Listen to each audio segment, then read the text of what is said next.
ఏంటి పిహెచ్డీలు కూడా చేసేవాడిని చక్కగా. కానీ అన్న అవకాశాలు ఉన్నా వెళ్ళట్లేదు సార్ ఇప్పుడు చాలా మంది నేను అంటోంది అదే, తేడా కనబడుతుంది, కానీ అక్కడ తేడా కనబడుతుంది. ఆ రోజున మనం కష్టపడి ఎదుగుదాం. ఇప్పుడు అమ్మా నాన్నలు ఏం చెప్పేవాళ్ళు ఆ రోజున, నేను 10th క్లాసు అప్పటి నుంచి ఓ పక్కన ట్యూషన్స్ చెప్తుండేవాడిని చిన్నపిల్లలకి, రెండో పక్కన కొబ్బరికాయలు బోండాలు కొట్టా, సైకిల్ షాపుల దగ్గర పనిచేసాం, బైండింగ్ షాపుల దగ్గర పనిచేసా, నేను మందుల కొట్లోనూ పనిచేసా, నేను ఏ దీపావళి బంధు సామాన్లు పెట్టి అమ్మేవాడిని, అదేది చిన్న సైజు పింగాణి బొమ్మలు పెట్టి అమ్మేవాడిని.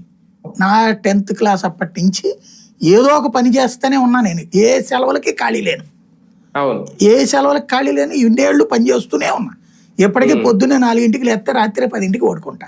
నేను పని జనమే చూస్తున్నారు కదా, ఇందులో మనం చెప్పుకునేది కాదు కదా, వీడియోలు గ్యాప్ లేకుండా వెళ్తానే ఉన్నాయి కదా రాత్రి పగలు.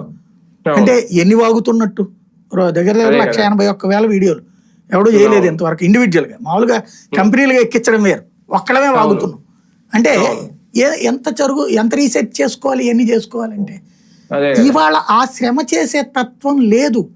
మన తల్లిదండ్రులు ఆ రోజున ప్రోత్సహించారు, నువ్వు ఎంతో కొంత 10 రూపాయలే రాని పని చేయి. ఇప్పుడు నాకు 100 రూపాయలు ఇచ్చేవాళ్ళు మెడికల్ షాప్లో పనిచేస్తే, హోల్సేల్ మెడికల్ షాప్లో పనిచేస్తే. రోజు పొద్దున్నే 8 గంటలకల్లా